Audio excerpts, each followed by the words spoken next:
En visite d'inspection sur les différents chantiers routiers dans la ville de Garoua ce jeudi 24 juillet 2021, la ministre de l'Habitat et du Développement urbain Célestine Ketcha-Courtes était venue évaluer la qualité des travaux réalisés ou en cours dans la cité capitale de la région du Nord.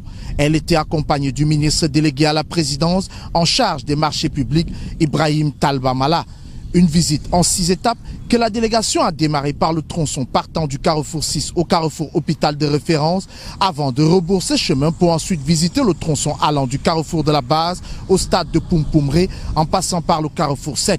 Célestine Ketcha-Courtes s'est ensuite rendue au quartier Ourolawan où elle a visité le Dalo triple flambant neuf construit par la mairie de Garoua 2e avec le concours du Mindu. Au quartier Soweto, la ministre a été émerveillée par la route entièrement pavée et dont les travaux réalisés par l'entreprise établissement Kessoum ont déjà été réceptionnés par la commune d'arrondissement de Garoua 1er. Des réalisations pour lesquelles la ministre Célestine Ketcha-Courtes n'a pas caché sa satisfaction. De ce que j'ai vu par rapport à mon dernier passage ici, Garoua est totalement métamorphosé en bien. Je peux dire que Garoua est modernisé, c'est le vœu du chef de l'État. Entre les projets du Mindu, les projets CD2, les projets Cannes, Planut, tous ces projets sont arrivés au même moment et ont permis donc à transformer la ville.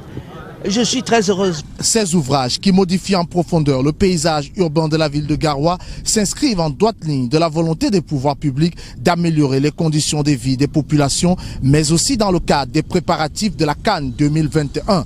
D'où l'interpellation de Madame la ministre à l'endroit des élus municipaux pour la sensibilisation des populations quant à l'entretien des 10 ouvrages. Je demande simplement aux maires de s'engager, aux maires de ville, aux maires d'arrondissement, de s'engager pour accompagner les populations à entretenir ces ouvrages. Je suis heureuse d'autant plus que les autres travaux connexes qui portent sur les PGS ont permis à nos populations d'avoir accès à l'eau, d'avoir une organisation qui leur permette désormais d'être maîtres de leur propre destin. Ce nouveau visage de la ville de Garoua, qui affiche désormais fière allure, impressionne les habitants, même si certains, comme ici au quartier Rumdadia, ont encore en mémoire le souvenir douloureux de la période des casses et des déguerpissements forcés. Ils ont chassé les gens comme des animaux ici. Et en pleine saison de pluie, en pleine saison de pluie, c'est-à-dire que les gens ont dormi dans les camps cycles à l'école Rumdadia. Les gens dormaient en route comme ça, les chèvres, les matelas comme ça, en route comme ça. Tu vois, ce n'est pas bien. C'est inhumain. C'est pas facile de penser les blessures. C'est pas facile, il faut du temps. Il faut du temps pour oublier ce qu'ils nous ont fait ici. Là.